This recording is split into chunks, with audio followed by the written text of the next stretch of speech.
हरे कृष्णा। आवाज आ रही है एंड तक? तो हम जिस जगह पे आए हैं इसको बालका तीर्थ बोलते हैं।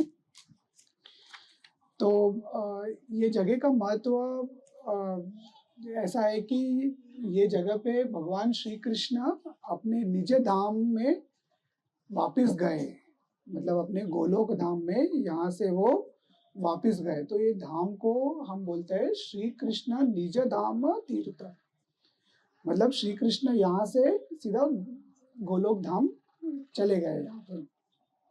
और ये क्षेत्र जहाँ पे है वो ये क्षेत्र को प्रभास क्षेत्र बोलते हैं। ये क्षेत्र बहुत पॉजिटिव क्षेत्र है और बहुत ऑस्पिशियस है क्षेत्र, प्रभास क्षेत्र बोलते हैं। इसका उल्लेख है ना आपको भागवतम में मिल जाएगा, और बहुत सारे अन्य पुराणों में भी प्रभास क्षेत्र का आपको इंफॉर्मेशन मिल जाएगा। जैसे शिव पुराण में प्रभास क्षेत्र मिल जाएगा, नंदी उपपुराण में मिल जाएगा, श्रीमद् भागवतम में, जहाँ पे आपको ये श्री क्षेत्र का मतलब प्रभास क्षेत्र का इंफॉर्मेशन आपको मिल जाएगा। अभी इसका अभी हम लोग को ये मालूम है कि यहाँ से श्री कृष्ण गोलोक धाम गए, बट हमको इसका स्टोरी जानने के लिए अभी है ना, एक बार क्या होता है, एक राजा रहता है और वो राजा के दरबार में एक जादूगर आता है। जादूगर है ना, राजा को बोलता है कि मैं सबसे अच्छा जादूगर हूँ, और वो उसके सामने ना गोल्ड ज्वेलरी रखा जाता है, गोल्ड कॉइन्स रखा जाता है, कपड़े रखे जाते हैं और अन्य आइटम्स रखे जाते हैं। तो वो जादूगर क्या करता है, एक नेकलेस उठाता है ऐसे और बोलता है मैं इसको गायब करके दिखाऊंगा, और ऐसा मंत्र बोल के उसको वो गायब कर देता है। दूसरा कपड़ा उठाता है, कपड़े को ऐसा गायब करके वो उसका छू मंत्र गायब कर देता है उसको। ऐसे गोल्ड कॉइन्स लेता है, मतलब राजा के ट्रेजरी के गोल्ड कॉइन्स रहते हैं वो, और गोल्ड कॉइन्स लेके वो उसको भी गायब कर देता है। तो राजा है ना, राजा को पेशेंस रहता है, राजा रुकता है। फिर जादूगर क्या बोलता है कि आप अपने फैमिली मेंबर्स को लेके आइएगा। तो राजा अपने भाई को लेके आता है, अपने पत्नी को लेके आता है, अपने जो बच्चे हैं उनको लेके आता है। तो जादूगर भी अपने, जादूगर है ना बहुत, अभी जैसे जादूगर नहीं है, अभी के जादूगर पूरा ऐसा ट्रिक रहता है, और पुराने जो जादूगर थे ना उनको एक्चुअली में मंत्र सिद्धि था, और मंत्र सिद्धि से वो इल्यूजन क्रिएट कर सकते थे। तो राजा के साथ संवाद कर रहा है वो, और संवाद करते करते उसने ऐसा जादू घुमाया कि सारे राजा के रिलेटिव्स भी गायब हो गए। तो राजा को स्ट्रेस हुआ कि अरे ये मेरा धन भी लेके जा रहा है, मेरे फैमिली रिलेटिव्स भी लेके जा रहा है। और फिर जादूगर ने बताया राजा को कि मैंने जादू के साथ साथ है ना अपने आप को नष्ट करने का भी शक्ति मैंने प्राप्त की है। और वो बोल के वो ऐसा पद्मासन में बैठ जाता है और कुछ मंत्र बोल के उसके अंदर आग लग जाती है और वो भस्म हो जाता है। और फिर कुछ दिन बीतते हैं तो जादूगर का गांव वही राज्य में था, तो वो गांव से 4 दिन बाद उसके डॉटर को भेजता है राजा के पास, वो सारी चीजों के साथ, गोल्ड ज्वेलरी, अपना गोल्ड कॉइन्स और अपना सब चीजों के साथ वापस भेजता है वो अभी। और उसके राजा के रिलेटिव्स भी रहते हैं, उनको भी भेजता है वो साथ में।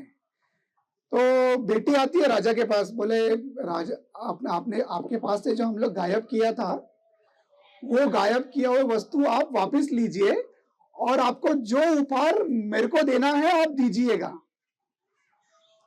तो राजा खुश हो जाता है। तो ये स्टोरी विश्वनाथ चक्रवर्ती ठाकुर एक परपोर्ट में बोलते हैं कि जब श्री कृष्ण आते हैं, श्री कृष्ण भी एक मैजिशियन जैसा है, वो आते हैं अपनी लीलाएं करते हैं, और लीला करके फिर अपने गोलोक धाम चले जाते हैं और फिर दूसरे कोई अवतार में वापस आते हैं, जैसे चैतन्य महाप्रभु बन के वापस आए वो। तो ये बहुत सेंसिटिव टॉपिक है एक्चुअली में, डिसअपियरेंस ऑफ, मतलब भगवान कृष्ण का डिसअपियरेंस। ये एक नॉर्मल डिवोटी को एक दुखदायक इंसिडेंट है एक्चुअली में। मतलब हम कृष्ण कॉन्शियसनेस में और हम कृष्ण को देखते हैं और कृष्ण को प्यार करने का ट्राई करते हैं, बट जब कृष्ण छोड़ के जा रहे हैं, जैसे प्रभु जी बता रहे थे कि कैसे द्वारका में कृष्ण वृंदावन जा रहे थे, तो कितना लोगों ने मत जाओ, ये करो, और बहुत कृष्ण को अड़चन दिया कि वृंदावन मत जाओ करके। तो एज अ डिवोटी हमको ये बहुत सेंसिटिव होता है कि कृष्ण अपने खुद के धाम में जा रहे हैं, तो बहुत दुखदायक इंसिडेंट है ये।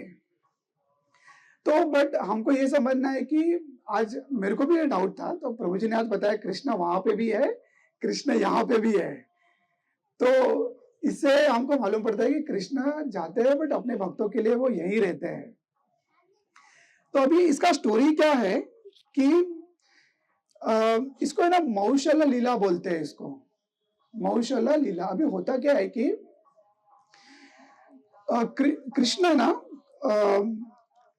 अपने द्वारकावासी, अभी द्वारकावासी कौन है?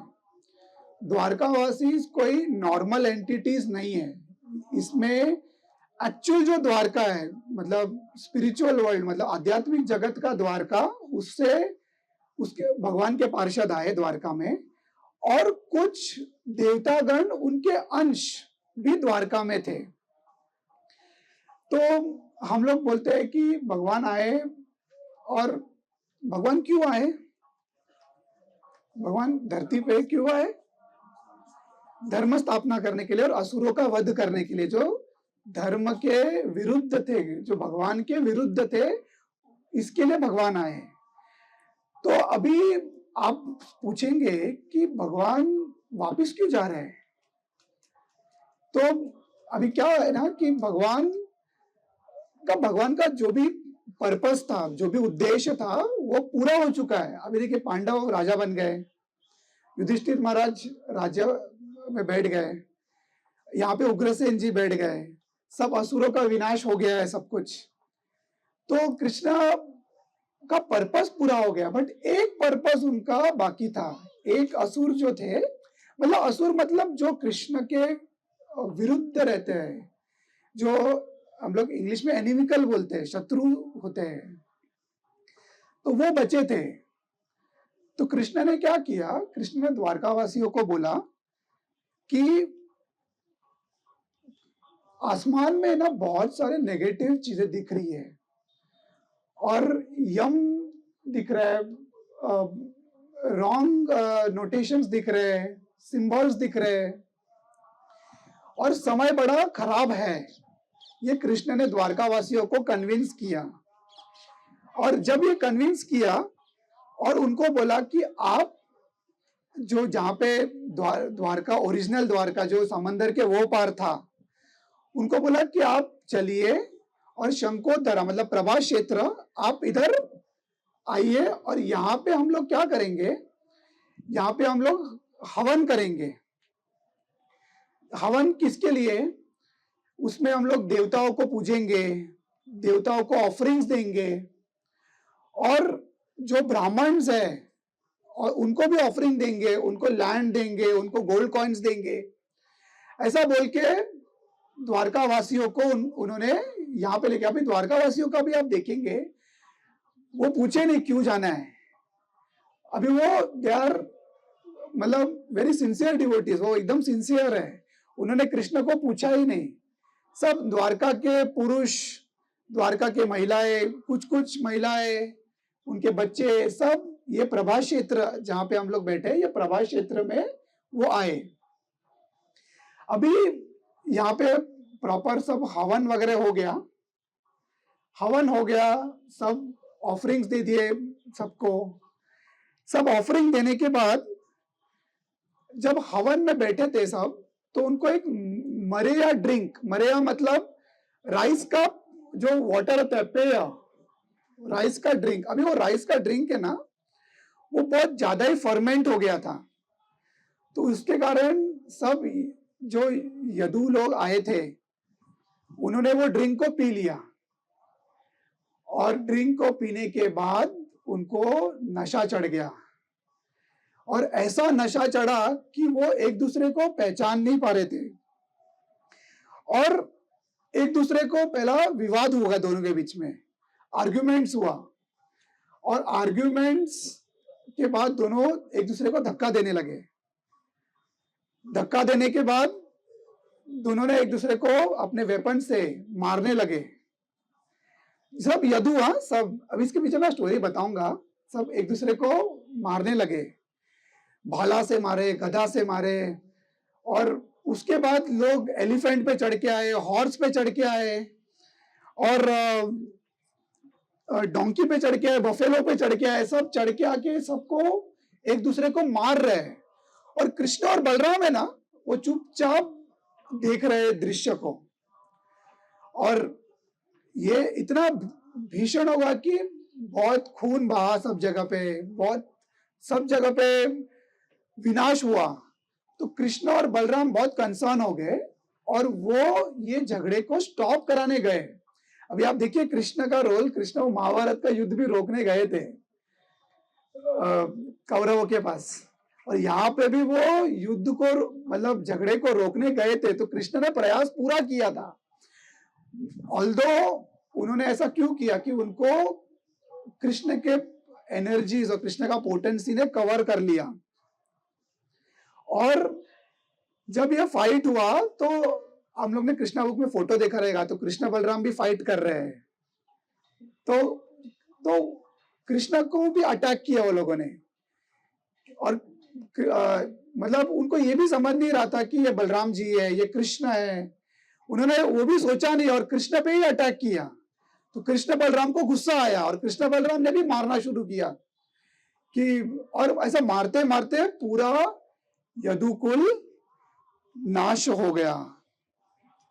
तो भगवान एक सुखदेव गोस्वामी एक श्लोक भागवतम में बोलते हैं कि एवं नास्तेषु सर्वेषु कुलेषु स्वेषु केशव अवतरितो भूमि भारा इति मेने वसेसिता। तो अभी हुआ क्या था कि यदुकुल में ऐसे कुछ थे जो कृष्ण को अपना दुश्मन मानते थे, और वो बहुत कृष्ण के साथ हंसी मजाक करते थे। मतलब कृष्ण का पोजीशन, अभी द्वारका में कृष्ण कौन है? किंग है, दो उग्रसेन किंग है, but Krishna is also king, but वो पोजीशन को वो एक्सेप्ट नहीं कर रहे थे, और वो एनिमी चलते। तो कृष्ण ने क्या किया, कृष्ण ने प्लान बनाया। तो अभी हुआ क्या कि जब सब यदुकुल को मार लिए तो बलराम जी भी बहुत दुखी हो गए, और यहाँ पे सी शोर है, वहां सी शोर पे गए वो, और भगवान को याद करते करते उन्होंने अपना शरीर त्याग कर दिया। तो इधर बलराम गुफा भी है इधर ही, और फिर श्री कृष्ण है ना, आप देखेंगे कि भगवान जब अपनी, ये भी भगवान की लीला है, तो भगवान आए पीपल के पेड़ के पास, और उनका चतुर्भुज फॉर्म दिखाया उन्होंने। भगवान ने अपना चतुर्भुज फॉर्म दिखाया, और चतुर्भुज फॉर्म इतना सुंदर था, भागवतम में इसका वर्णन दिया हुआ है कि उनके 4 हाथ थे भगवान के, और एक एफल्जेंस था, फायर था, और उसका धुआं नहीं था, सिर्फ फायर का तेज था उनके ऊपर, और उनका एफल्जेंस एक सोना पिघलने के बाद जो होता है उसका रंग था पूरा। और कृष्ण है ना क्लाउड की तरह है, ब्लैक क्लाउड की तरह। ब्लैक क्लाउड के ऊपर एक गोल्डन जो व्रैपिंग बोलते हैं वैसा व्रैपिंग था उनके ऊपर, और उनके जो लोटस आइज थे ऐसा चमचमा रहे थे लोटस आइज, और वो हल्का सा स्माइल दिए थे, हल्का सा, और अपना पीतांबर पहने थे, गले में उनका ऑर्नामेंट था, कौस्तुभ ज्वेल था, और पैरों में एंकल्स थे, हाथों में वो कड़ा वो था, और उनके बॉडी पे पूरे सर्कल में फ्लावर गार्लैंड था, और वो पद्मासन में बैठे हैं, राइट। और पद्मासन में बैठे उनका लेफ्ट अंगूठा ऐसा बाहर था अभी, और वो बैठे हैं और ध्यान कर रहे हैं अपने आप पे। और फिर जरा ने देखा कि जरा दूर से देखा, उसको बुशेस में दिखे नहीं, और लेफ्ट फुट उनका अंगूठा, वो उनको लगा कि वो डियर है, और उन्होंने बाण चलाया। बाण चलाने के बाद एक्चुअली में विश्वनाथ चक्रवर्ती ठाकुर लिखते हैं कि वो बाण कृष्ण को लगा नहीं, वो जरा को लगा।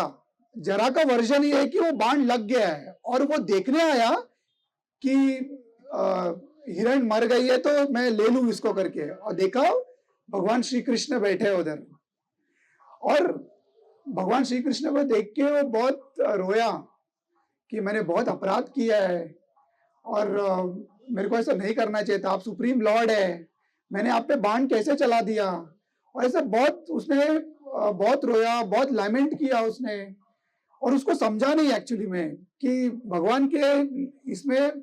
और वो भगवान फिर उनको सांत्वना दिए। भगवान ने बोला कि ये मेरा ही प्लान था, और ये मैंने ही एग्जीक्यूट करा है, और ये बहुत डिफिकल्ट सेवा आपने की है। तो भगवान ने उनको बहुत सांत्वना दिया, और भगवान ने उनको अपने भगवत धाम भेजे। मतलब एक एयरप्लेन आया, एयरप्लेन, और वो जरा को लेके भगवत धाम चला गया। और फिर भगवान फिर सब देवतागण आ गए थे सब। तो देवतागण सब, ब्रह्मा जी आए, शिव जी आए, सब देवतागण आ गए, और देवतागण देख रहे थे कि भगवान अपनी अंतिम लीला कर रहे हैं यहाँ पे। और अंतिम लीला करते करते, और सब देवतागण को एक्सपेक्टेशन था कि भगवान जब गोलोक जा रहे तो हमारे इधर भी थोड़ा हॉल्ट करके हमको भी सेवा का मौका देंगे, हमको भी दर्शन देंगे। तो सब आ गए और सब भगवान को प्रेयर ऑफर कर रहे हैं कि आप हमारे इधर भी आइए, हमारा सेवा भी एक्सेप्ट करिए। तो भगवान ने सबको प्रणाम किया, सबको ऑनर किया, सबको सम्मान दिया। और वो सम्मान देने के बाद कृष्ण अपने गोलोक धाम चले गए। अभी कृष्ण ना, अभी देखिए, कृष्ण अगर डायरेक्टली स्पिरिचुअल फॉर्म में भगवत धाम चले गए होते तो कृष्ण चले जाने के बाद एग्जैक्टली बाद में कलयुग का प्रभाव आने वाला था। और जब कृष्ण थे तो कृष्ण सब रिलीजियस प्रिंसिपल में, धार्मिक प्रिंसिपल्स को स्थापन करके वो इधर थे, और सब असुरों को मार दिया था उन्होंने। तो अगर वो डायरेक्ट जाते तो कलयुग डायरेक्टली एंटर ही नहीं कर सकता था एक्चुअली में। तो उन्होंने क्या किया, उन्होंने अपना एक भौतिक शरीर यहाँ पे छोड़ दिया।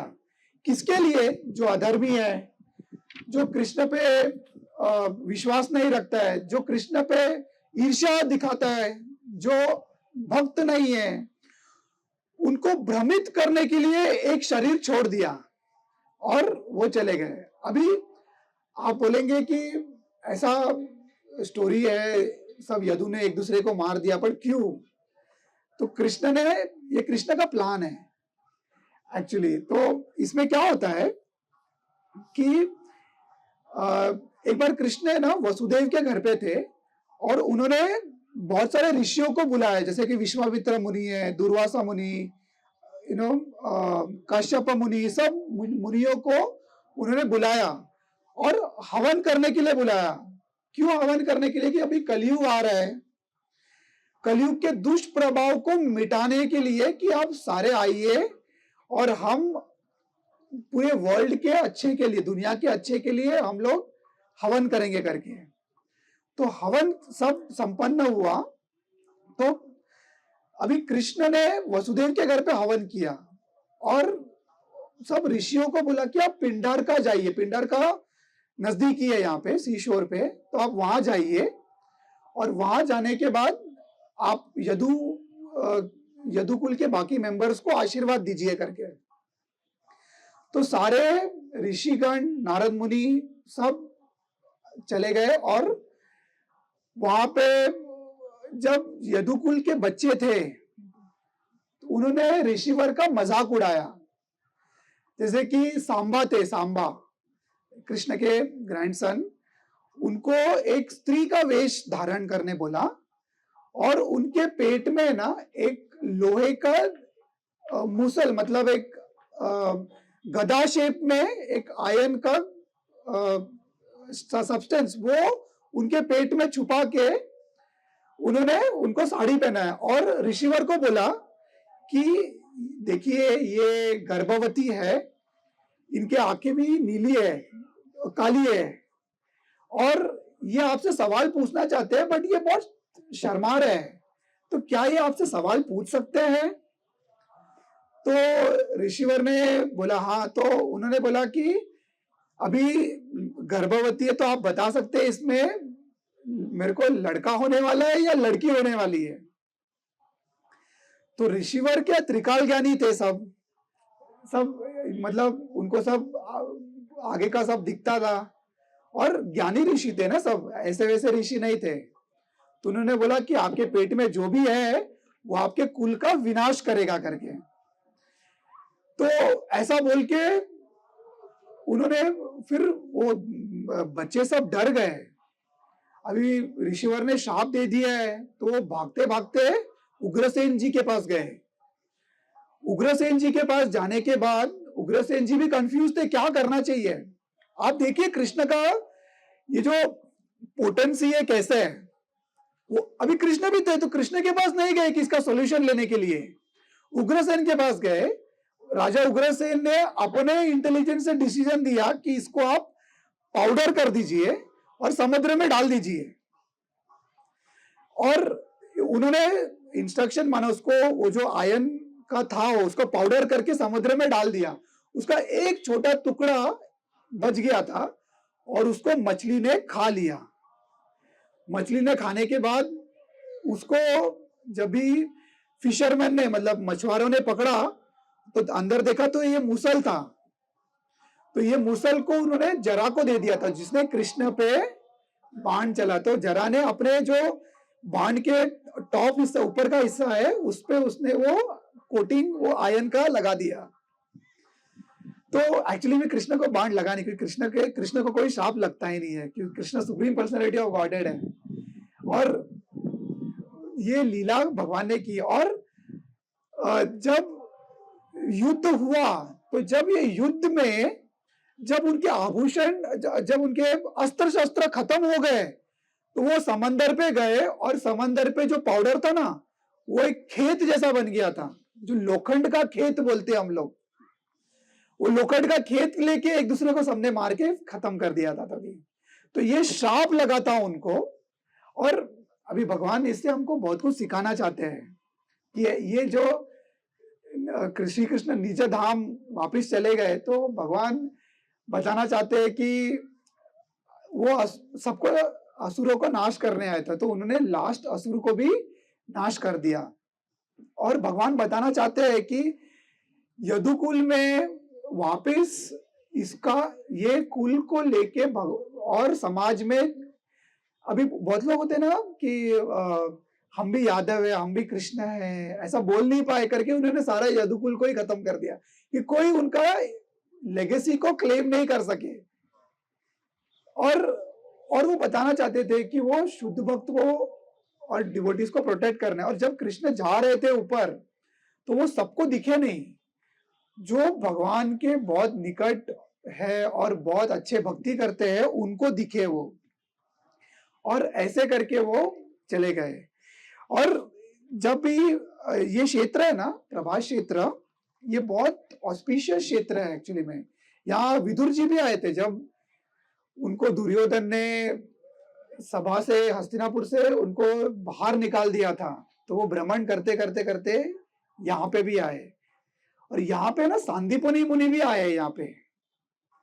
और सांदीपनि मुनि जब भी यहाँ पे आए ये क्षेत्र में, ये क्षेत्र का ना यहाँ पे पोटेंसी अलग है। तो सांदीपनि मुनि जब आए, उनका बेटा है ना कुएं में गिर गया था यहाँ पे। तो कुएं में गिरने के बाद वो स्ट्रेस में आ गए थे कि उनके बेटे को ढूंढ रहे थे, और उन्होंने मेडिटेशन किया भगवान शिव के ऊपर, और वो शिवलिंग है यहीं पे, तो वो शिवलिंग आज भी है एक्चुअली में। और शिवजी प्रकट हो गए उनके तपस्या से, और शिवजी ने कहा कि आप धैर्य रखिए, कृष्ण बलराम आपके, पहले तो उनको बोला कि आप उज्जैन जाइए, अवंतीपुर बोलते हैं उसको, आप अवंतीपुर जाइए, वहां पे कृष्ण बलराम आपके पास पढ़ने आएंगे, और आप उनसे गुरु दक्षिणा में अपने बेटों को मांग लीजिएगा।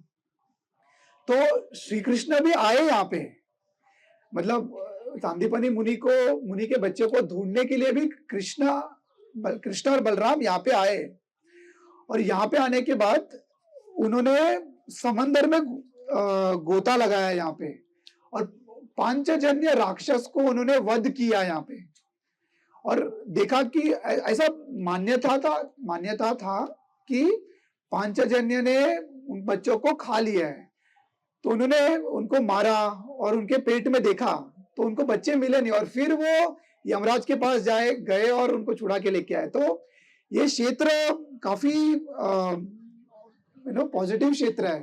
तो और ये क्षेत्र में ना, जब भी, और सुखदेव गोस्वामी लिखते हैं कि ये जब लीला कोई सुनता है तो वो जरा की तरह बैक टू गॉड, मतलब अपने कृष्ण धाम पे चला जाता है करके। तो ऐसी ये जो लीला है, और ये बालका तीर्थ में यहाँ पे आपने कुंड देखा रहेगा यहाँ पे, और अभी वो पीपल का ट्री यहाँ पे है नहीं, तो ये कुंड पे, मतलब ये कुंड के पास ही वो पीपल का ट्री था, और भगवान यहीं पे थे। और हाँ, पर वो स्टेम में ओरिजिनल ट्री वो कुंड पे था एक्चुअली। तो ऐसे लीलाएं भगवान की। अभी आप सोचेंगे कि भगवान ने परीक्षित महाराज को बचाया था, और ब्रह्मास्त्र से बचाया था, ब्रह्मास्त्र मतलब न्यूक्लियर एनर्जी से बचाया था, वो एक बाण से चले जाएंगे, इट नॉट पॉसिबल। और ये भक्त हमारे, मतलब आपके जैसे भक्त समझ सकते हैं कि कृष्ण का ये लीला था, और एक एरो से वो भी उनको लगा ही नहीं। अभी विश्वनाथ चक्रवर्ती ना बहुत डिटेल में लिखते हैं, उन्होंने बोलते हैं कि अगर लगा होता, पियर्स किया होता, तो वो श्लोक में नेक्स्ट हुआ होता कि जरा आया और वो बाण निकाला, उन्होंने मलम लगाया, ऐसा कुछ लिखा ही नहीं है। वो जरा आके सीधा उनसे क्षमा ही मांगा है उसने, तो बाण लगा ही नहीं है एक्चुअली में। वो जो आप फोटोज देखते हैं वो एक्चुअली में है नहीं, भागवतम कंफर्म नहीं करता है उसको, वो बाण लगा ही नहीं है एक्चुअली में। तो कृष्ण का ये लीला है। और जब कृष्ण वापिस गए तो फिर वहां पे ना, एक्चुअली में आप देखेंगे तो कृष्ण जब भी उनको जब बाण लगा तो दारू का है, कृष्ण के ड्राइवर चैरियटियर एक्चुअली, और उन्होंने कृष्ण का हालत देखा, उनको बहुत रोना आया कि मतलब कि मेरे लॉर्ड आप वापिस जा रहे करके, वो बहुत रोए कृष्ण से। और कृष्ण ने उनको बोला कि आप जाइए द्वारका, और द्वारका में सबको बताइए कि यहाँ पे क्या हुआ है करके। तो दारूक जो थे वो कृष्ण को सर्कमएम्बुलेट करते हैं और उनको प्रणाम किया और वो चले गए एक्चुअली में। तो उसके बाद है ना, यहाँ पे इतना भीषण युद्ध हुआ था कि बाद में ये खबर हस्तिनापुर अर्जुन को पहुंचा। तो अर्जुन भागते भागते आए यहाँ पे, क्योंकि आप देखेंगे कृष्ण और अर्जुन का सखा एकदम फ्रेंडशिप एकदम स्ट्रांग था। वो भागते भागते आए यहाँ पे, और यहाँ पे देखा सब खून सब नाश हो गया था, विनाश हो गया था यहाँ पे। और पहले तो वो बिविल्डर हो गए थे, उनका जो प्रेम था कृष्ण के प्रति वो भाव विभोर हो गए, उनको समझा ही नहीं क्या हो रहा है। और क्या ना, उन्होंने गीता सुनी थी तो वो स्थिर हो गए, इक्विपॉइस्ड हो गए, और उन्होंने सबका अंतिम संस्कार किया, अंत्येष्टि किया यहाँ पे। और जो बचे कुचे थे उनको वो हस्तिनापुर वापस लेके चले गए एक्चुअली। और आपको तो स्टोरी मालूम है कि कृष्ण चले जाने के बाद अर्जुन एक नॉर्मल जो कावर्ड विलेजर्स थे उनसे भी वो युद्ध में हार गए थे एक्चुअली। तो कृष्णा अपने निजधाम चले गए और जो डिवोटीज थे, जो हस्तिनापुर वासी थे, वो बहुत दुख में थे क्योंकि कृष्ण उनके सब कुछ थे ना एक्चुअली में। तो ये स्थान है और ये लीलाएं यहाँ पे हुई है एक्चुअली में। तो दूसरा हम लोग देखेंगे कि यहाँ पे नजदीक में ना सोमनाथ क्षेत्र भी है। सोमनाथ, अभी सोमनाथ में ना, सोमनाथ बहुत स्पेशल है एक्चुअली में। ऐसा बोला जाता है कि सोमनाथ है ना इटर्नल है, मतलब उसका स्थापना कब हुआ था वो पता ही नहीं है एक्चुअली में। तो वो सोमनाथ जब यहाँ पे ना बहुत शिव पुराण में एक बहुत अच्छा श्लोक है, वो बोलते हैं कि सौराष्ट्र देशे विशदेय तीर्मय ज्योतिर्मय चंद्र कलावसंतम भक्ति प्रदाय कृपा वितरणम तम सोमनाथ शरणम प्रपद्ये। तो ये श्लोक में बताया कि सौराष्ट्र देश है, ये क्षेत्र को सौराष्ट्र तभी भी बोला गया था और प्रभा क्षेत्र भी है।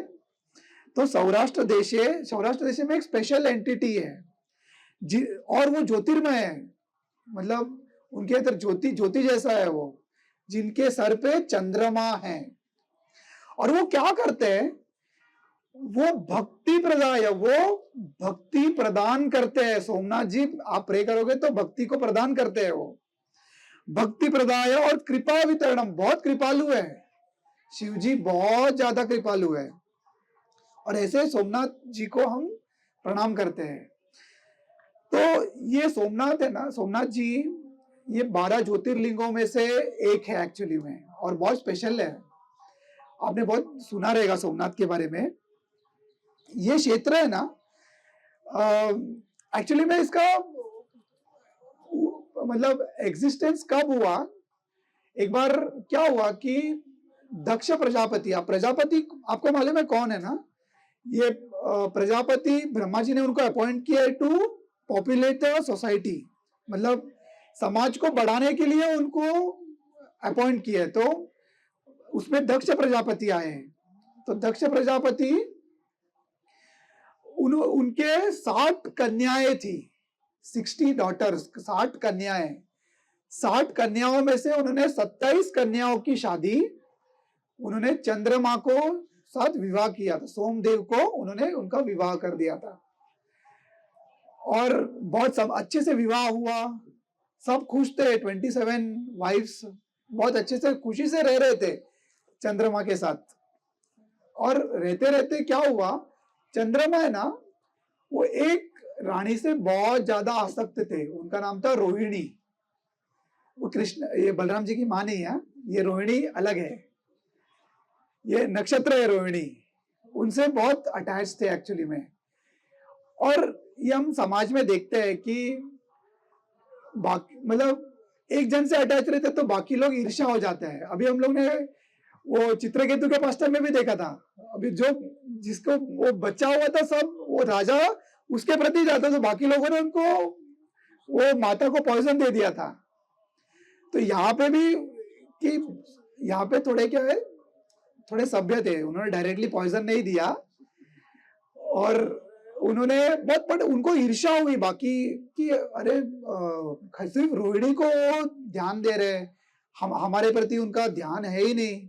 और दक्ष प्रजापति ने जब शादी करके उनको भेजा था तो चंद्र को बताया था कि मेरी ये 27 कन्या आपको मैं भेंट कर रहा हूं और इनका बहुत ख्याल रखना, इनका बहुत ध्यान रखना करके। तो बाकी जो 26 कन्याएं थी उन्होंने दक्ष प्रजापति को कंप्लेंट किया, मतलब एक बार पहले जाके बोला कि ये सिर्फ रोहिणी को ही प्यार करते हैं, हमको प्यार करते ही नहीं है, हमारे साथ टाइम ही नहीं स्पेंड करते और हम लोग को ऐसा एलियनेटेड फील होता है इनके साथ। और फिर दक्ष प्रजापति ने चंद्रमा को बोला कि आप ऐसे मत करिए, आपकी 27 की 27 आपकी वाइफ्स ही है और 27 कन्याएं हैं, उनको सब पे इक्वल ध्यान दीजिए आप। और सबको इक्वल प्यार दीजिए। तो एक बार हुआ, बट जो सोमदेव थे वो, उनका कंट्रोल नहीं था, वो रोहिणी के साथ ही ज्यादा टाइम स्पेंड कर रहे थे। तो जब रोहिणी के साथ, तो बाकी वापस ईर्ष्या हुआ, वापस वो दक्ष प्रजापति के पास गए, बोला कि हम पे ध्यान नहीं देते, ये हमको केयर नहीं करते। दक्ष प्रजापति ने फिर समझाया उनको। फिर चंद्रमा बोले हाँ हाँ ठीक है मैं वापस करता हूँ, और वापस वो सेम स्टोरी हुआ, वो रोहिणी के साथ ही रहते थे। और तो ये थर्ड टाइम जब दक्ष प्रजापति के पास गए सब वाइफ्स, तो देखा कि दक्ष प्रजापति बहुत गुस्से में आ गए। मतलब फ्रस्ट्रेशन होता है ना, कि मतलब पोक कर रहे थे वो बार बार कि ये ध्यान नहीं रख रहे करके। वो इतना फ्रस्ट्रेट हो गए कि चंद्रमा को शाप दे दिया उन्होंने, और शाप में बताया कि आपकी ना, मतलब दक्ष प्रजापति ने चंद्रमा को शाप दे दिया, बताया कि आपकी सुंदरता चली जाएगी और आपको कोढ़ी का रोग होगा, मतलब लेप्रेसी होगा, और आप ना धीरे धीरे अदृश्य हो जाओगे। ऐसा शाप दे दिया उनको। अभी इसमें ना जो बाकी के रानियां थी, जो रोहिणी थी वाइफ, वो भी स्ट्रेस में आ गई, सब ऋषि मुनि स्ट्रेस में आ गए, क्योंकि चंद्रमा है ना सिर्फ सोम देवता नहीं है, चंद्रमा से सृष्टि चलती है। हम लोग जो प्रसाद ग्रहण करते हैं उसमें जो रस प्रदान करते हैं वो चंद्रमा ही है, और चंद्रमा हमारे मन के भी कारक है। तो चंद्रमा अगर अदृश्य हो गए तो बहुत इम्बैलेंस हो जाएगा यहाँ पे, मतलब सृष्टि में बहुत इम्बैलेंस हो जाएगा। तो सब ऋषि मुनि हाथ जोड़ के आए और दक्ष प्रजापति से अनुरोध करने लगे कि दक्ष प्रजापति आप कृपया करके ये शाप वापस ले लीजिएगा। तो दक्ष प्रजापति ने बोला कि ये मेरे हाथ में नहीं है, शाप देना मेरे हाथ में, वापस लेना मेरे हाथ में नहीं है, आप जाइए शिव जी के पास। तो ये जब सोम देवता ने सुना, सोम देवता यही प्रभा क्षेत्र में आए और अपने पत्नी रोहिणी के साथ आए और शिव जी की कठोर तपस्या करने लगे यहाँ पे। कृष्णा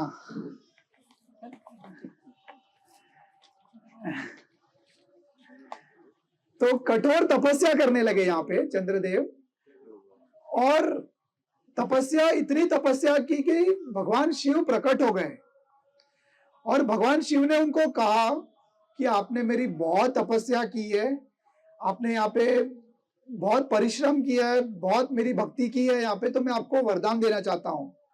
तो पहला चीज उन्होंने वरदान दिया कि आपका जो कोढ़ी का रोग है, लेप्रेसी है, वो चला जाएगा और आपकी सुंदरता वापिस आएगी। और उन्होंने उनकी सुंदरता क्यों वापिस दी? क्योंकि बहुत सालों बाद कृष्ण का वो रासलीला होना था और वो पूर्णिमा के रात को होना था, तो कृष्ण की सेवा के लिए उन्होंने चंद्रमा को बेनिफिट दिया कि आपकी सुंदरता वापिस आ जाएगी और आप क्षीण होंगे और वापिस बड़े होंगे। तो उसमें हम लोग देखते हैं कि पक्ष होता है, कृष्ण पक्ष और शुक्ल पक्ष, जहां पे चंद्रमा छोटे होते हैं और चंद्रमा बड़े होते हैं। तो और उन्होंने बोला कि शिवजी ने बोला चंद्रमा को कि आप हमेशा मेरे शिखर पे रहोगे। तो एक्चुअली में इतना ब्लेसिंग दिया कि उनका फ्यूचर सिक्योरिटी भी हो गया चंद्रदेव का। मतलब चंद्रदेव अभी भगवान शिव से कोई पंगा नहीं लेगा, कोई शाप नहीं देगा दक्ष प्रजापति। तो दक्ष प्रजापति के वो सन इन लॉ है, तो फ्यूचर सिक्योरिटी भी हो गया। और चंद्रदेव ने एक लिंग स्थापन किया था यहाँ पे भगवान को, वो लिंग था सोमनाथ। और ये था सोमनाथ का स्थापन का स्टोरी। अभी सोमनाथ को है ना, चंद्रदेव ने वो समय में सोने का मंदिर बनाया था यहाँ पे। आप देखेंगे कि सोमनाथ पूरा सोने का था। फिर कालावधि में वो नष्ट हो गया, फिर उसको रावण आया, रावण ने उसको चांदी में बनाया। फिर रावण भी शिव भक्ति था ना, फिर वो भी कालावधि में with the effect of time वो भी चला गया। फिर भगवान श्री कृष्ण आए भगवान श्री कृष्ण ने उसको चंदन का बनाया पूरा मंदिर। और भगवान श्री कृष्ण, वो नागेश्वर अपन गए थे, नागेश्वर में भी श्री कृष्ण वर्शिप करते थे, यहाँ सोमनाथ में भी वर्शिप करते थे। तो उन्होंने चंदन का मंदिर बनाया है। और चंदन का मंदिर बनाते फिर वो भी कुछ समय बाद वो with the effect of time, काल के प्रभाव में वो भी चला गया। और फिर एक राजा थे, राजपूत राजा थे, जो थे भीमदेव राजा। उन्होंने एक्चुअल मंदिर बनाया और वो पत्थर का मंदिर था और वो बहुत समय तक वो मंदिर था यहाँ पे।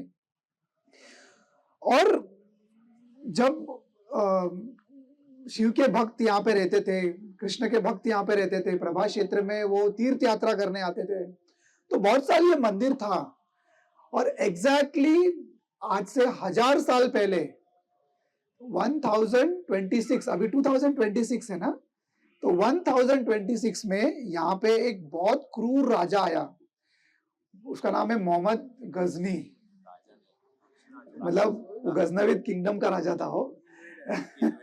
इन्वेडर, हमारे लिए इन्वेडर था।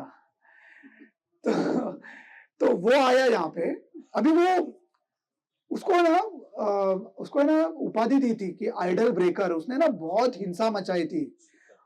और गजनविद किंगडम अफगानिस्तान में गजनी का आज भी है, पर आज वो क्षेत्र आप ढूंढेंगे ना गूगल मैप में, बहुत जूम करना पड़ता है, फिर दिखता है वो, अरे गजनवी है। और उसका टूम में आज वो तालिबान के लोग भी जाते नहीं है, मतलब आज उसको कोई रिस्पेक्ट है नहीं। बट तभी गजनवी किंगडम पूरा अफगानिस्तान और थोड़ा पार्ट ऑफ पाकिस्तान था। मतलब मोहम्मद गजनी के जो पूर्वज थे, पिताजी थे, उन्होंने किंगडम सेटअप किया था वहां पे। तो जब उसको मालूम पड़ा कि, और उसको क्या था कि हिंदुओं पे दमन करने के लिए, वो उसका मेन मोटिव था कि सब इस्लाम में कन्वर्ट हो जाए और हिंदुओं पे वो दमन करे। और सोमनाथ है ना, सोमनाथ में इतना वेल्थ था, इतना वेल्थ था कि मतलब हम लोग बोल सकते हैं कि 50% ऑफ वर्ल्ड वेल्थ सोमनाथ में था। और इतना वेल्थ था। और सोमनाथ मंदिर में, क्योंकि सोमनाथ है ना, आज जो मंदिर है उससे बहुत बड़ा था एक्चुअली पहले मंदिर। और वर्ल्ड ओवर से लोग आते थे भगवान शिव का आराधना करने के लिए यहाँ पे। तो बहुत डोनेशंस आते थे यहाँ पे, बहुत चढ़ावा आता था। तो वो उसको मोहम्मद गजनी को बहुत ईर्ष्या हुआ कि इतना धन, और उसके हार्ट में एनवी भी था कि उसको धन भी लूटना था और उसको हिंदू धर्म के जो डीटीज है उसको भी नष्ट करना था। तो वो भागा भागा आया यहाँ पे। और जब भी वो गजनविद में निकला, मतलब 18 अक्टूबर 1025 को वो गजनविद से निकला, तो उसको रेजिस्टेंस मिला सिंध के इधर। राजा भीमराव चौहान करके तो रेजिस्टेंस मिला, युद्ध लड़े उन्होंने, उधर भी बहुत मारकाट मचा एक्चुअली में। और फिर वो आए जोधपुर के रास्ते से, जोधपुर से आए अजमेर से आए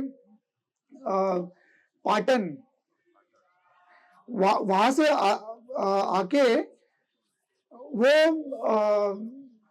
और उधर भी है ना कुछ राजपूत राजा थे, वो राजपूत राजा भी उनको बहुत विरोध किए थे। और उन्होंने वो जो जगह था, 1 सेकेंड, हाँ, वो जगह का नाम था पूर्व शाह करके जगह था। वो जगह पे जब युद्ध हुआ तो उधर का राजा है ना, वो कच्छ में चला गया था, मतलब आप गुजरात के दूसरे बॉर्डर पे चला गया था। तो नीचे आते आते आते वो पोरबंदर आया, पोरबंदर से वो सोमनाथ के मंदिर में आया। और वो उसको 4 महीने लगे और वो 3000 सैनिकों के साथ यहाँ पे एंटर किया उसने। एक्चुअली में क्या हुआ, अभी कुछ इतिहासकार बोलते हैं, अभी वो इतिहासकार उनका ही इतिहासकार है, इब्न अल अथर। वो कौन था, वो सलाहकार था एक्चुअली में और राइटर था, मतलब हिस्टोरियन था उनका। वो लिखता है कि वो सब सोमनाथ में आए, 3,000 सैनिक के साथ। तो हमारे राजाओं ने जहां जहां उसने इन्वेड किया तो उसके 3,000 के सैनिक मरते मरते मरते मरते गए, और सोमनाथ जब भी आया तो उसके सिर्फ 1,000-1,200 सैनिक ही थे। और जब भी वो सोमनाथ मंदिर में बाहर आया तो एक सोमनाथ के महादेव भक्तों ने ह्यूमन चेन बना लिया था पूरा, उसको सोमनाथ के अंदर आने नहीं दिया। तो he came at 6th of January 1026। तो जब भी वो, और बहुत युद्ध हुआ उसमें, कैजुअलिटी उसका बहुत कम हुआ और हमारा बहुत ज्यादा हुआ एक्चुअली में, क्योंकि महादेव के भक्त थे और वो भक्ति करते थे, उनके पास ऐसे शस्त्र वगैरह नहीं थे एक्चुअली में, और संगठित नहीं थे, ऑर्गेनाइज्ड नहीं थे। अभी के जमाने में कैसा होता था कि वहां से वो निकला तो सोशल मीडिया पे आते तो हम लोग तैयारी करते थे यहाँ पे, तभी कुछ था नहीं एक्चुअली में। तो जब भी वो आया उसको बहुत रेजिस्टेंस, तो 6 तारीख को आया, वो भी नहीं हुआ उसे, और वो फाइट करते रहा, और हमारे लोगों ने भी बहुत फाइट किया। 7th को वो थोड़ा अंदर आया, और थर्सडे 8th को फ्राइडे वो नमाज पढ़ा, और जो बाहर का सोमनाथ का एरिया था उसको अटैक करने लगा। अभी बहुत सारे जो महादेव के भक्त थे वो अंदर थे, वो बचाना चाहते थे मंदिर को, और वो बाहर से अटैक कर ही रहा था, और बड़े बड़े दरवाजे थे तो दरवाजे बंद कर लिए थे। तो नमाज पढ़ा उसने, बट फ्राइडे के दिन वो सक्सेस नहीं हो पाया, उसका नमाज कुछ काम नहीं है एक्चुअली में। और फिर सैटरडे को 8th जनवरी 1026 उसने दरवाजा तोड़ा और अंदर घुसा, मतलब मॉर्निंग टाइम में वो अंदर घुसा, और उसको वो धन लूटने में बहुत टाइम लगा एक्चुअली। महादेव के भक्तों ने बहुत फाइट किया, ऐसा बोला जाता है कि उसने 50,000 50,000 लोगों को यहाँ पे कत्ल कर दिया है। और जब उसने धन लूटा तो बहुत महादेव के भक्त थे, उन्होंने शिवलिंग को आलिंगन कर लिया था और महादेव को प्रे कर रहे थे कि ये दुर्दंत राजा है। और अभी वो ऐसा बताते हैं कि जो शिवलिंग था यहाँ पे, वो शिवलिंग बहुत बड़ा था, उसको फिजिकली उठा के दूसरी जगह ले भी नहीं जा सकते थे एक्चुअली में, और बहुत मंत्रोच्चार से वो शिवलिंग था, और वो टाइम का था, चंद्रदेव का टाइम का शिवलिंग था। तो जब गजनी आया वहां पे, और महादेव के भक्तों ने रेजिस्ट किया, उसको दोपहर तक उसको तोड़ने नहीं दिया। दोपहर के बाद उसने बहुत लोग को गलत तरीके से मारा, पीछे से मारा, आगे से मारा, और उधर मंदिर में पूरा ब्लड ब्लड फैल गया। और उसने शिवलिंग का खंडन किया, और ऐसा बोला जाता है कि 5 ट्रिलियन, अभी का 5 trillion worth of gold silver वो सब थे, बट वो खाली 2 ट्रिलियन लेके जा पाया, उसके बाद लेके जाने का कैपेसिटी भी नहीं था, इतना धन था यहाँ पे। और बहुत लोग को मारा उसने, बहुत मार काट किया। जाते वक्त भी है ना, वो धन लेके जा रहा था, तभी जाते वक्त उसके पास कुछ 1000 से कम सैनिक बच गए थे एक्चुअली में। तो और यहाँ पे सोमनाथ में उसने हॉल्ट किया था, क्योंकि उसको मालूम पड़ा कि राजा, बहुत सारे राजा अटैक करने के लिए आ रहे करके, तो वो हॉल्ट किया यहाँ पे, और सारा धन को उसने बड़े बड़े बैगेजेस में, डब्बे में डाल के ऊंट पे बिठाया और उनको दूसरे रास्ते से भेजा, और खुद वो सेम अपना राजकोट, पोरबंदर, राजकोट वो एरिया से जाने की कोशिश की, बट उसको इतना रेजिस्टेंस मिला कि अहिलवार राजा थे, अहिलवार राजा जो उधर के राजा थे, राजकोट के राजा, उन्होंने बहुत रेजिस्ट किया, उसको मारने का बहुत ट्राई किया, बट वो क्या है ना, वो अरावली पहाड़ है उधर, आप देखेंगे राजस्थान गुजरात बॉर्डर पे अरावली पहाड़ है, वो अरावली पहाड़ में छुप गया वो। अभी देखिए, अगर वो डेरिंग बाज होता ना, तो वो छुपता नहीं, मतलब सामने सामने फाइट कर रहा था, तो वो अरावली जंगल में चला गया था। बट आप देखेंगे राजस्थान के जो गुजर्स है, जो जाट्स है, उन्होंने उनको क्या अरावली जंगल सब मालूम है, तो उन्होंने उसको ढूंढने का बहुत प्रयास किया। तो वो अरावली जंगल से वो रण ऑफ कच्छ, जो सर्स क्रीक है जहां पे इंडिया पाकिस्तान का आज बॉर्डर है, वहां पे चला गया और वहां पे वो पानी में कूद के सिंध चला गया। सिंध में डेलवारा करके जगह है और उनका जो गजनवी एम्पायर था वो डेलवारा तक था। तो बड़े मुश्किल से उसको बहुत पीड़ा हुई, मतलब और बहुत सारा धन वहां पे नष्ट भी हो गया, वो पूरा गजनवी लेके ही नहीं जा पाया एक्चुअली में वो।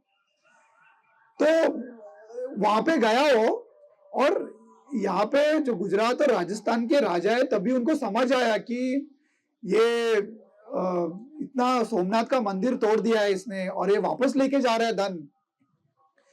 तो जो राजपूत थे, जाट्स थे, गुजर्स थे, उन्होंने बहुत वो गजनवी एम्पायर को अटैक किया। और गजनवी एम्पायर है ना, जो सिंध, थोड़ा सा सिंध पार्ट में भी था, तो सिंध से उसको अफगानिस्तान तक सीमित हो गया वो गजनवी एम्पायर। और जब भी मोहम्मद ये गजनवी जब मरा तो उसका एम्पायर बहुत छोटा हो गया था एक्चुअली में। और ऐसा बोला जाता है कि 1026 में उसने तोड़ा और जाट लोगों ने और राजपूत राजाओं ने उसको जीने नहीं दिया एक्चुअली में। उसके किंगडम से बहुत अटैक्स किए और वो भी अटैक किया, ऐसा नहीं कि हम लोग ने अटैक किया, वो उसने भी अटैक किया, हमने भी अटैक किया। अटैक करने के बाद ऐसा हुआ कि उसको जंगल में छुपने की नौबत आ गई थी और छुपने में उसको मलेरिया हो गया और 1030 में वो मलेरिया से मर गया एक्चुअली में। तो लूटा हुआ धन उसको कोई काम नहीं आया, आधा धन यहाँ वहां जंगलों में लेके जाने में आधा प्रोसेस खत्म हो गया। और गजनवी जब भी गया तब उसके पास हार्डली 350 से 400, ऐसा मैंने जो पढ़ा है उसमें 350 से 400 सैनिक थे।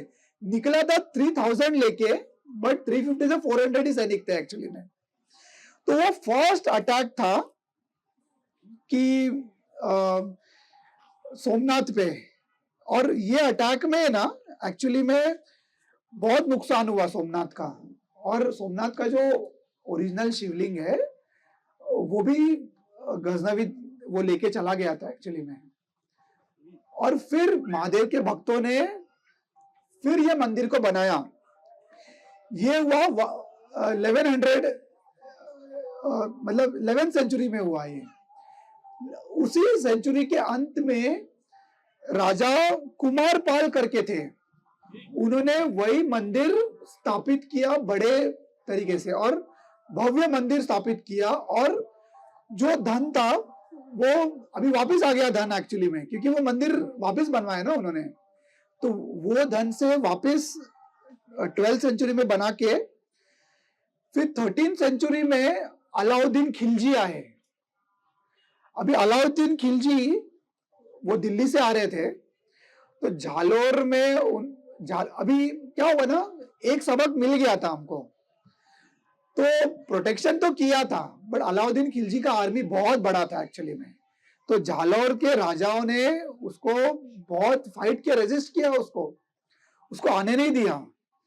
और वो 13th सेंचुरी में खिलजी आया और उसने मंदिर को नष्ट किया, शिवलिंग को कुछ किया नहीं, उसने मंदिर को पूरा नष्ट किया और जो धन था वो धन वापस लूट के चला गया। और फिर 14th सेंचुरी में फिर भव्य मंदिर बना यहाँ पे। मतलब महादेव के भक्त कितना रेजिस्टेंस वाले थे, उन्होंने फिर 14th सेंचुरी में मंदिर बनाया यहाँ पे और सोमनाथ की स्थापना की। और वही 14th सेंचुरी के एंड में एक मुजफ्फर खान करके था और वो वापस मंदिर को अटैक किया, बट उसका अटैक महादेव के भक्तों ने नाकाम कर दिया, उसका अटैक सक्सेसफुल नहीं किया एक्चुअली। और फिर 15th सेंचुरी में उसका जो भतीजा था, उसका नाम है सुल्तान अहमद शाह, वो आया और उसने मंदिर को वापस तोड़ा, वापस सब नष्ट कर दिया उसने, वापस बहुत धन जो महादेव के भक्त थे वापस उनको लूटा, और फिर वापस 15th सेंचुरी में बनाया। और 15th सेंचुरी के एंड में एक महमूद बेगड़ा था, उसने वापस अटैक किया सोमनाथ पे और वापस वो धन लूटा। और पर ऐसा था कि तभी तक है ना समझ गए थे एक्चुअली में, तो महमूद बेगड़ा को मतलब सोमनाथ के बाउंड्रीज पे रोक लिया था, बट समाव वो अंदर आ गया और धन ले पाया, मंदिर को कुछ नहीं किया उसने। फिर 200 साल कुछ नहीं हुआ, फिर औरंगजेब का 17th सेंचुरी में औरंगजेब आया। औरंगजेब आने के बाद औरंगजेब की सेना बहुत बड़ी थी। औरंगजेब आया, मंदिर को अपवित्र किया और यहाँ पे मस्जिद बनाने की कोशिश की, जहां पे ये मंदिर है वहां पे, और उसने पूरा शिवलिंग को तोड़ दिया, शिवलिंग को पूरा ध्वस्त कर दिया था एक्चुअली में। और 17th सेंचुरी में जब भी औरंगजेब की मृत्यु हुई तो अहिल्याबाई होलकर आई। अहिल्याबाई होलकर उन्होंने मंदिर बनवाया वापस और उन्होंने स्थापित किया। आज अभी जो हम लोग मंदिर जाएंगे वो मंदिर अभी रिसेंटली बना है। अहिल्याबाई होलकर का मंदिर थोड़ा सा दूर है यहाँ से, उन्होंने जो मंदिर बनाया है वहां पे। तो हम देखते हैं कि इतनी बार टूटा है मंदिर, और ये तो रिकॉर्डेड हिस्ट्री है। अनरिकॉर्डेड हिस्ट्री में तो ऐसा बोलते हैं कि इसको 17 बार तोड़ने की कोशिश की है, इस पे अटैक्स हुए, और कुछ उसमें सक्सेसफुल हुए और कुछ अनसक्सेसफुल हुए एक्चुअली में। तो ऐसा बोला जाता है कि मतलब नॉर्मल इंसान देखेंगे तो बोलेंगे कि ये ना विनाश है एक्चुअली में, और ये पराजय है, बट एक्चुअली में विनाश और पराजय नहीं है, ये विजय और पुनर्निर्माण है। क्योंकि हर बार मंदिर टूटा है, हर बार वापस मंदिर बना एक्चुअली में, तो बार बार टूटा बार बार बना। और अभी रिसेंटली राजेंद्र प्रसाद और के.एम. मुंशी जी ने मंदिर बनवाया था, बट अभी मंदिर का जीर्णोद्धार होकर अभी बड़ा मंदिर नरेंद्र मोदी जी ने बनाया है। अभी जो मंदिर में हम लोग जाएंगे, तो ये इतना बड़ा संघर्ष है, मतलब आप इसका हिस्ट्री देखेंगे तो इतना बड़ा संघर्ष, और इसका इतना बड़ा प्रतिकार, मतलब इतना रेजिस्टेंस, संघर्ष भी है, प्रतिकार भी है। और इतना तपस्या महादेव के भक्तों ने किया है कि आप देखेंगे कि कोई भी वर्ल्ड हिस्ट्री में इतना रेजिस्टेंस इतने सालों तक, इतने अटैक्स के बाद किसी ने नहीं दिया है। तो बार बार अटैक हुआ है, और ये ना ऐसा बोला जाता है कि ये प्रोसेस चलते रहने वाला है, बट यहाँ पे शिवजी का स्थान परमानेंट है। मतलब ये एनालेशन तक शिवजी यहाँ पे रहेंगे, मंदिर बने नहीं बने तो शिवजी का स्थान है ही यहाँ पे। तो मतलब इतना विभत्स है हिस्ट्री इसका। और ये जो लैंड हम लोग देख रहे हैं प्रभास क्षेत्र, यहाँ पे ना बहुत खून बहा है, वो कृष्ण के टाइम से खून बह रहा है, वो यादव के टाइम से। और अभी 1000 साल पहले 400 इयर्स बैक भी बहुत खून बहा है एक्चुअली में।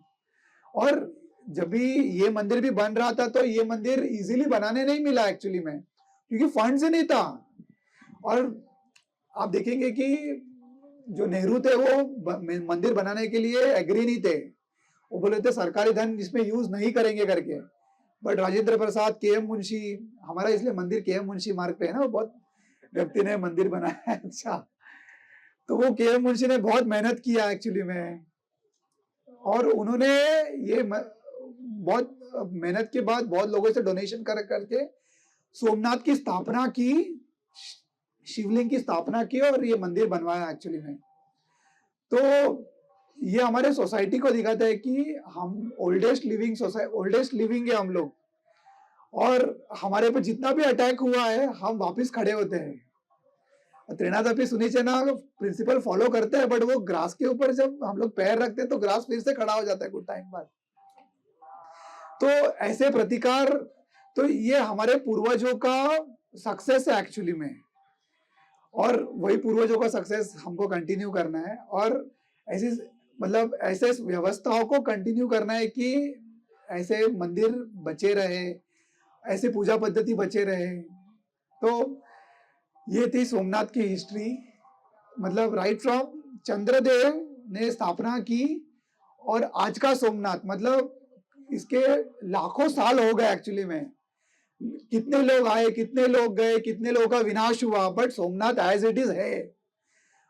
तो हम सोमनाथ का दर्शन करेंगे। और सोमनाथ, स्टार्टिंग में हमने बताया कि सोमनाथ भक्ति प्रदान करते हैं, बहुत कृपालु है। तो हम लोग सोमनाथ से प्रार्थना करेंगे कि सोमनाथ हमको कृष्ण की भक्ति दे, और सोमनाथ से बोलेंगे कि हमारा सोमनाथ क्या है ना, उन्होंने चंद्रदेव को ब्लेस किया था एक्चुअली में, और चंद्र हमारा मन का कारक है। जब हम जप करते तो हमारा मन बहुत घूमता है, तो हमारे मन के ऊपर विजय की प्राप्ति करने के लिए हम प्रार्थना करेंगे कि हम भगवान का नाम और भगवान को अच्छे से याद कर सके एक्चुअली में, क्योंकि हमारा मन स्टेबल नहीं है ना, बहुत बहुत वेरिएशंस होता है मन में, बहुत टेम्पटेशंस है। तो भगवान शिव है ना, बहुत कृपालु है एक्चुअली में, तो भगवान हमारे डिजायर्स को फुलफिल करेंगे, हमारे जर्नी इन कृष्णा कॉन्शियसनेस को बहुत आगे बढ़ाएंगे एक्चुअली में। और शिव जी बहुत कृपालु है, हमारे कुछ भौतिक इच्छाएं भी है तो वो भी पूरा करेंगे, क्योंकि